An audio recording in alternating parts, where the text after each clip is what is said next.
Assalamualaikum warahmatullahi wabarakatuh. Saya Rinawati, guru IPA SMP Negeri 1 Kranggan. Izinkan saya berbagi praktik tentang pengalaman pembelajaran mendalam. Hai sahabat GTK, SMP Negeri 1 Kranggan adalah sebuah sekolah yang berada di wilayah Kabupaten Temanggung dengan jumlah rombongan belajar 21 kelas. Sudah menerapkan pendekatan mendalam. Sekolah kami mulai tidak memperbolehkan siswanya membawa HP. Dan ini merupakan sebuah tantangan buat kami bahwasanya HP itu penting. Hal ini membuat teman-teman guru bagaimana caranya mengganti gadget menjadi media yang bermanfaat dalam proses pembelajaran. Saya mencoba menggunakan Geliga, gabungan Google Site, e-modul, laboratorium digital IPA sebagai upaya meningkatkan kemampuan berpikir IPA. Situasi lainnya adalah sarana dan prasarana sekolah cukup terbatas. Ketersediaan perangkat teknologi dan internet mengakibatkan penggunaan dan pemanfaatan teknologi mengalami keterbatasan. Hasil rapat pendidikan pada pemanfaatan sarana menunjukkan 25%, yang berarti masih menunjukkan kurang. Kemudian pada kualitas pembelajaran menunjukkan 60,58% atau dalam kategori sedang. Hal ini menunjukkan bahwasannya pengajaran konvensional, penyusunan strategi pembelajaran kurang efektif atau berpusat pada guru. Pada literasi dan numerasi, di sekolah kami juga mengalami penurunan. Saya juga mengadakan observasi dengan polling dan diperoleh 86% siswa senang belajar dengan kombinasi HP, 1% tidak memilih, dan 0,3% memilih praktik. Ada beberapa alasan mengapa praktik baik ini penting diterapkan. Yang pertama, strategi pembelajaran yang berpusat pada murid. Kedua, memberikan pilihan terhadap pemanfaatan gadget untuk pembelajaran. Ketiga, kualitas pembelajaran yang kreatif, inovatif, dan tepat. Keempat, meningkatkan literasi murid sehingga dapat meningkatkan kemampuan berpikir IPA.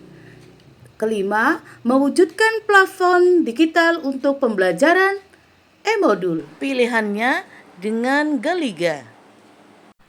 Tantangan ini menjawab beberapa permasalahan di atas. Yang pertama, meningkatnya kemampuan guru menggunakan strategi pembelajaran yang tepat. Yang kedua, gadget sebagai media belajar yang diminati siswa dalam mendukung pembelajaran mendalam.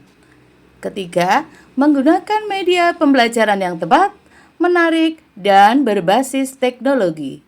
4. Menyiapkan berbagai sumber belajar yang relevan dan merespon kebutuhan belajar siswa berbasis digital. 5. Meningkatkan keterampilan berpikir IPA sebagai hasil belajar murid melalui pemanfaatan gadget sebagai media belajar. Kemudian aksi yang kami lakukan mendapatkan respon yang luar biasa dari kepala sekolah dan komite.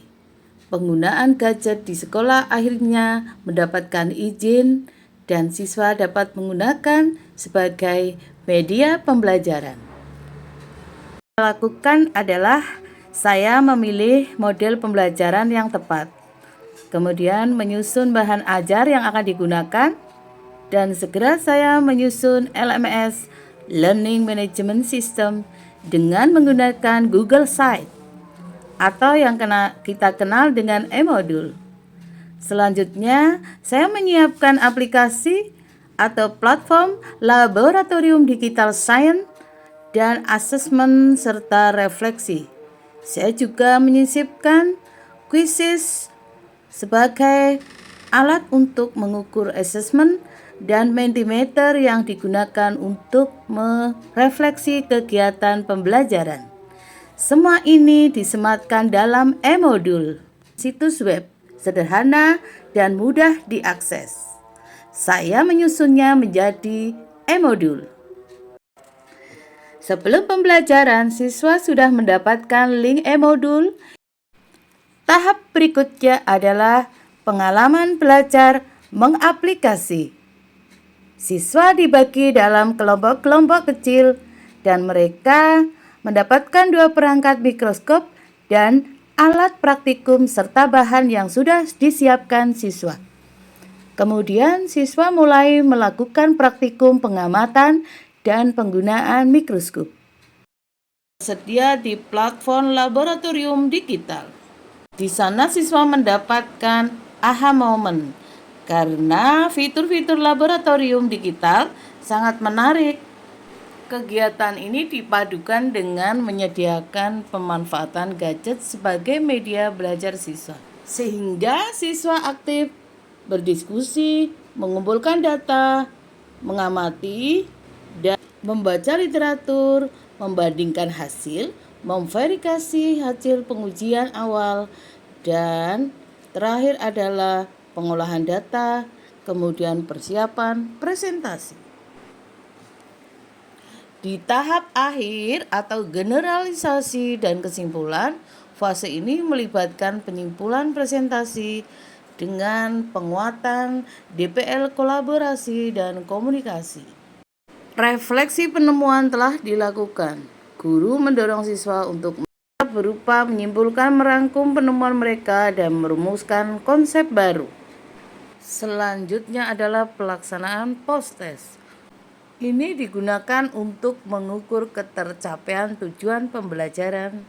Refleksi digunakan untuk mengevaluasi dan merenungkan kembali jalannya pembelajaran, untuk mengidentifikasi keberhasilan, kekurangan, dan apa yang diperlu ditingkatkan di masa depan. Siswa memperoleh pengalaman belajar, memahami, mengaplikasi, dan merefleksi, serta prinsip pembelajaran berkesadaran, bermakna, dan mengembirakan. Peningkatan motivasi dan keterlibatan siswa dalam proses belajar menjadi relevan dan signifikan. Siswa aktif, kreatif, dan meningkatkan kemampuan berpikir IPA.